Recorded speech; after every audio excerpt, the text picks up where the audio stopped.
तो आइए आज आप हम सब श्रीमद् भागवत महापुराण के चतुर्थ दिवस में प्रवेश करने जा रहे हैं। कथा में विराजमान होकर इस कथा का रसवादन करें। मन में भाव पैदा कीजिए ताकि हम कथा का आनंद प्राप्त कर सकें। अनभिज्ञ हो जाइए कि हे प्रभु, हमें कोई ज्ञान नहीं है, हमने कभी कोई शास्त्र नहीं पढ़ा। आज हम आपके सन्मुख विराजमान हैं, हमें ज्ञान दीजिए, हमें भक्ति का वरदान दीजिए ताकि हम अपने जीवन को कल्याण कर सके, आनंद प्राप्त कर सके। हमारे साथ साथ इस नगरी के, हमारे कुल के सभी जीवों का कल्याण हो सके। प्रेम भाव से बैठकर आज कथा का रसवादन करें। अगर हम अनभिज्ञ होकर कथा में विराजमान होते हैं, प्रभु को कहते हैं कि प्रभु हमें भक्ति का वरदान दीजिए, तो प्रभु अवश्य कृपा करते हैं अपने भक्तों पर।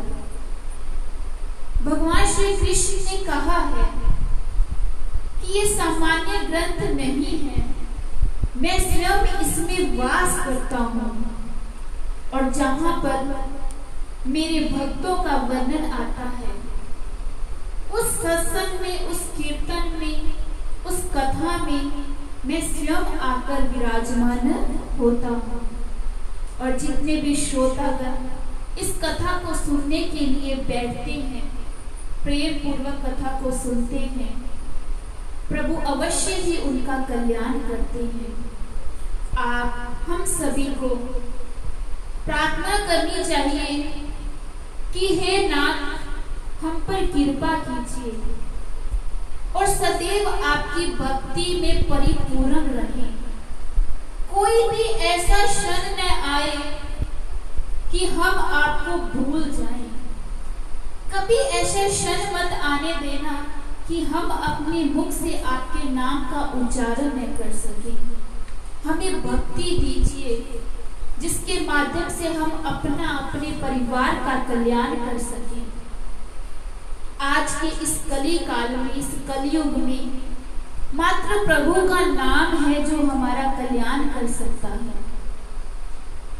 जब वेद व्यास जी ने अपनी दिव्य दृष्टि से ज्ञात कर दिया कि आने वाले कली काल में मनुष्य के पास समय नहीं होगा कि वे बैठकर प्रभु की पूजा कर सके, अर्चना कर सके, तो वेद व्यास ने इस ग्रंथ की रचना की ताकि मात्र 7 दिन बैठकर इस कथा का जो भी जीव या मनुष्य इसको सुनेगा, भगवान अवश्य ही उनका कल्याण करेंगे।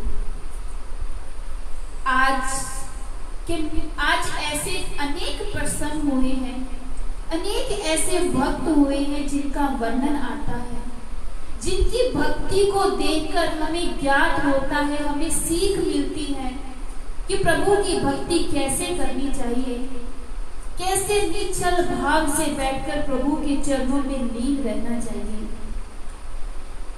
देखिए, जब जन्म जन्मांतर के पश्चात हमारे पुण्य उजागर होते हैं, उसके पश्चात हमें श्रीमद् भागवत महापुराण की इस कथा को सुनने का सौभाग्य प्राप्त होता है।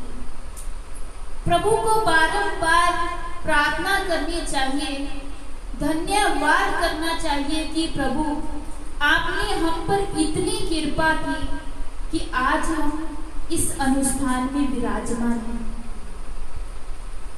हमने हमारे बुजुर्गों से हमेशा सुना है, जो हमारे पूर्वज थे, वे एक बात अवश्य कहते थे कि प्रभु की कृपा के बिना कोई भी कार्य संभव नहीं है। जब प्रभु की कृपा होती है तभी हम कोई ना कार्य कर पाते हैं। बुजुर्ग कहते हैं कि भगवान की कृपा के बिना पत्ता तक नहीं होता।